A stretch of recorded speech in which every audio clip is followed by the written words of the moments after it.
Who is Francesca? She is a businesswoman, a founder. She is a friend. She is a mother soon. She is a partner. She is a daughter. I'm Italian originally, but I live in Australia since nearly 20 years now. So Aussie mate.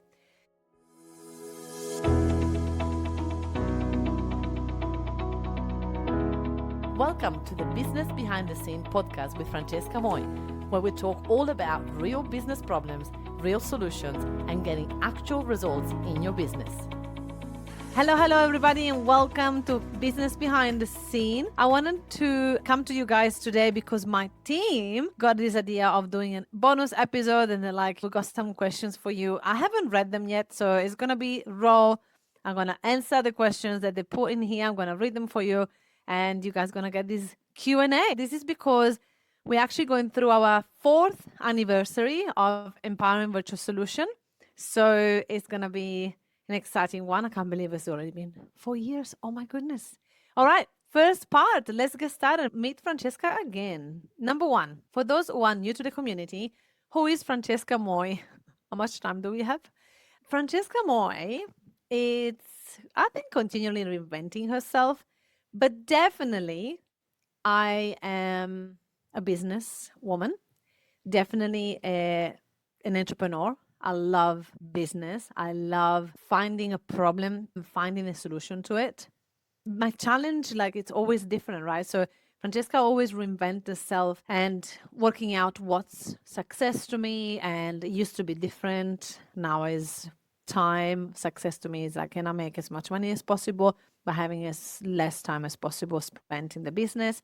Before it used to be how much more money can I make? Now it's how many more hours can I cut out of my week? So I always have fun with numbers, with things to do. So I think that's it. That's it about me. I'm a mommy dog, my baby boy, Ollie. I adore him. I play beach tennis. Actually, I haven't done it for a while. I should stop saying it. I used to play beach tennis, but I haven't done that for a while. I love dancing salsa. Makes me feel alive. And yeah, that's pretty much it. Okay, what inspires you to start Empowering Virtual Solution 4 years ago? Well, Empowering Virtual Solution was already existing part of our previous business, part of empowering events. So we used to train coaches how to grow their businesses. And part of that, we used to hire a virtual assistant for them. So we used to find them a VA, train them in our marketing strategies, and match them. That's it. That was our support. Then when COVID happened, we sort of had to shut down the academy. And so we were like, but this part of the business can still going on. And we knew that people need VAs. I couldn't have done my businesses without support. And let's be honest, the support in Australia is very expensive. So the only way for me to scale a business was to get support from overseas. So I knew that it was needed for many businesses. I knew that Amex and Telstra, they're doing it. So I was like, all right, let's just keep this part. But to be honest, the real reason why I was inspired is because people were asking. People during COVID were asking for the virtual assistant hiring part, but they were not wanting the academy. So before it was at one package, so I decided to split them. And this grew so fast and it was so easy and effortless. So yeah, when you have the right product, then you have an audience, then it's magic, right? So question 3, what problems were you seeing that made you realize EVS needed to exist? Well, the biggest problem that I still see every day that actually sometimes frustrates me, which shouldn't do, but hey, I'm human, is that people keep thinking that it's faster if they do it. And I just keep saying it's not ever going to be faster if you keep doing it, because eventually you're going to reach, if you haven't reached already, which most people have, but they're still going, there's only 24 hours in a day. And if you have a family, you cannot work 24/7. You're going to regret it one day. So you have to delegate, no matter how much you try to not do it. Or you need to shrink your business, or you need to cap it and okay, I can only take 10 clients a year. That's it, right? There's one or the other. You cannot scale without hiring. It's just impossible. All right, question 4. What was the vision for EVS when you first started and how it has evolved? Look, the vision originally was to keep a very small business. We wanted to not have any staff here in Australia, and just be me, and just have maybe about 50 seats and 50 clients, and that's it. We're now at 86, and is evolving because I was able to get to 50 quite fast, and then realize that I was going to be a bottleneck if I didn't hire someone to run the business and to support me in what I wasn't great at. And that's something else that, going back to the question of before, many people are not willing to accept and just accept out loud, this is my weakness. And I have no problem with that. I have many weaknesses. And one of them is I just don't want to run a business. I want to have fun. I want to be the visionary. I want to be the one to come up with ideas. I just don't want to do the day to day. Kill me. I don't want to do it. It's just so boring to me. So I just need to realize that if I wanted a business to grow, I had to step out of the way. And so I did. So now the vision is, how big can we get?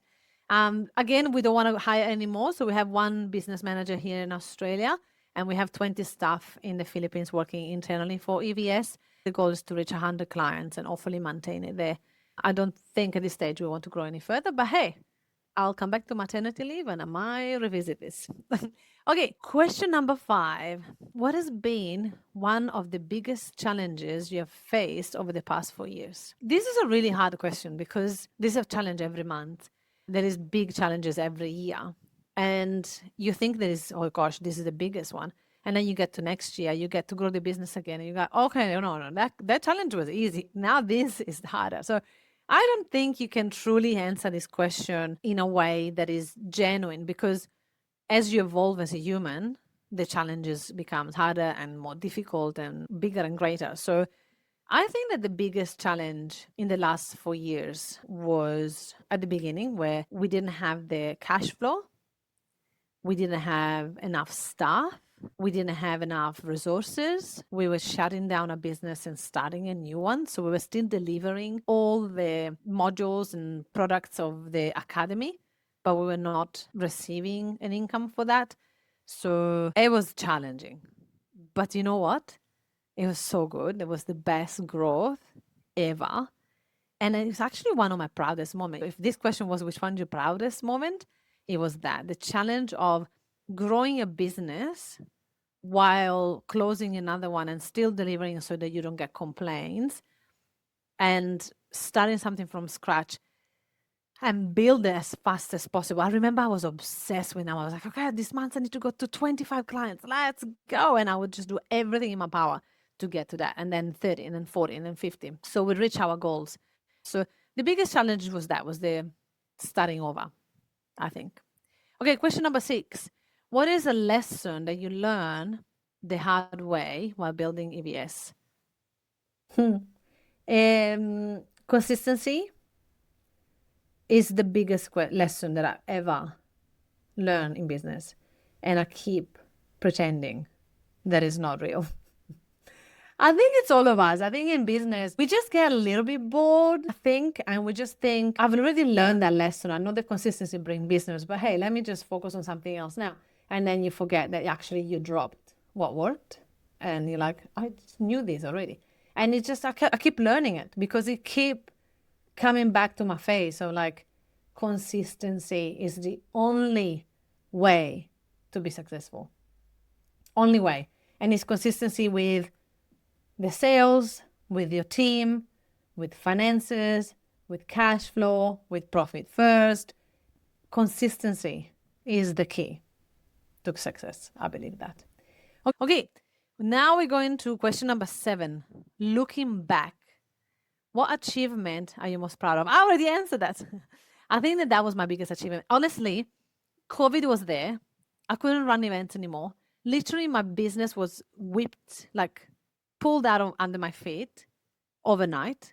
And I didn't want to let go with all my life. And I started a brand new business by myself with no staff here in Australia, grew from $0 to $1 million in 12 months, less than 2 months, actually. I think it was 11.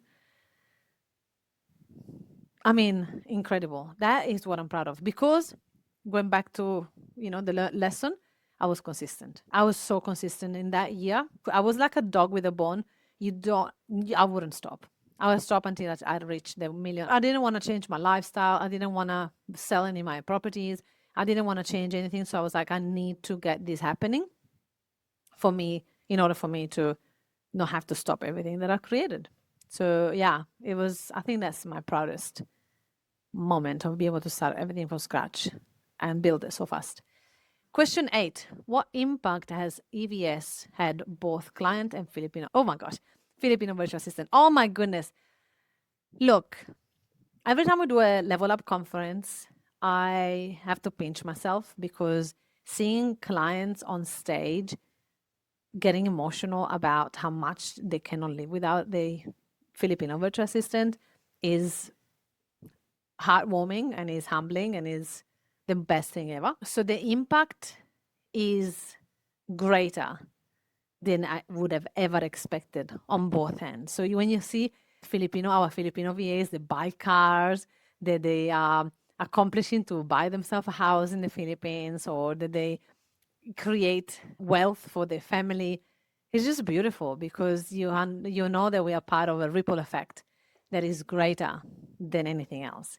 Yet, these amazing people from the Philippines that are supporting businesses here, then they make a great impact in our clients' lives. So it's like beautiful to see the win-win that they both create to each other's life, and that we are a bridge to that. So absolutely, seeing people in Australia getting the life back, spending time with their families again, having time with the kids, picking up kids for school because the VAs got their back is priceless.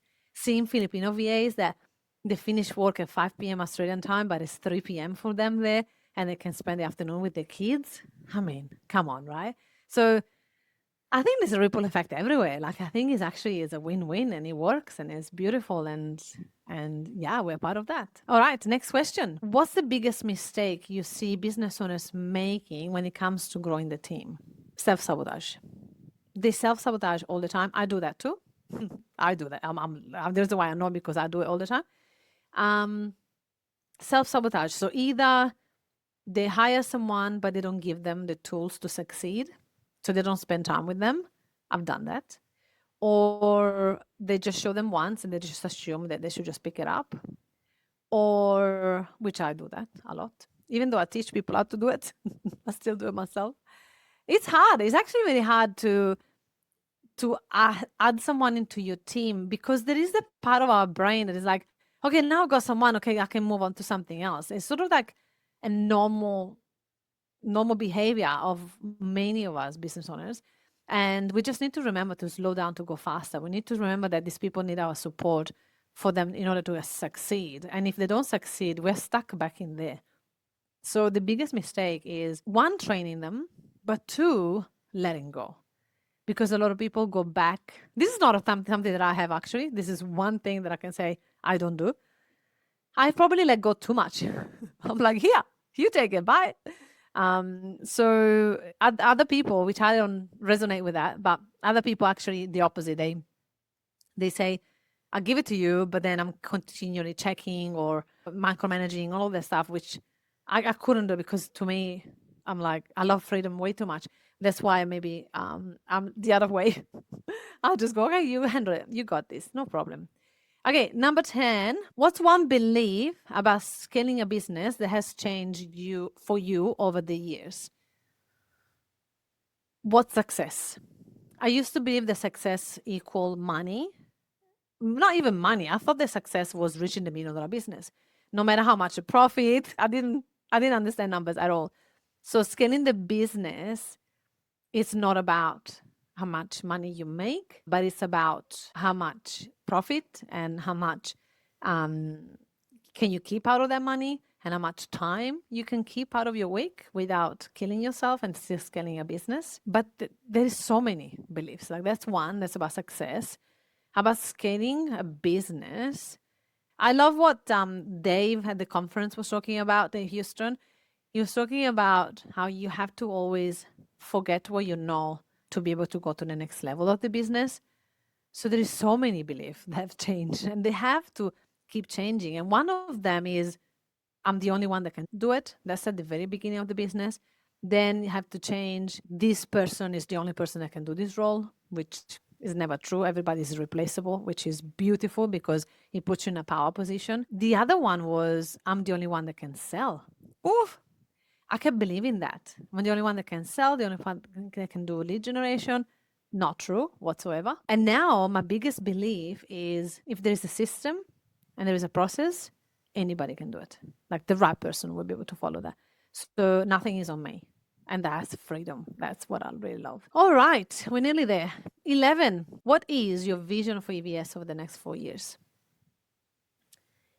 My team and I are actually working on a very cool way to say it. The vision will be to be able to empower as many of my team as possible to be managers in the business so they can actually run their departments while we scale the business to 100 seats and probably maintain it there for now. There's so many plans that we have. The vision is to be able to have clients that want to grow a team with DVS.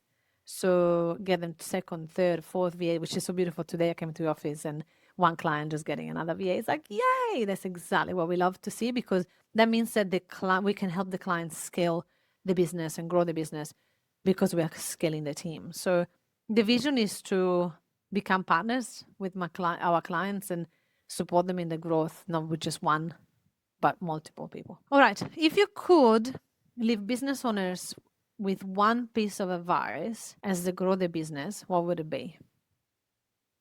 Stop trying to do it all. Stop trying to do it all. It's just impossible. It's not healthy. It's not scalable. Actually, I learn every day from my team. It's so much fun.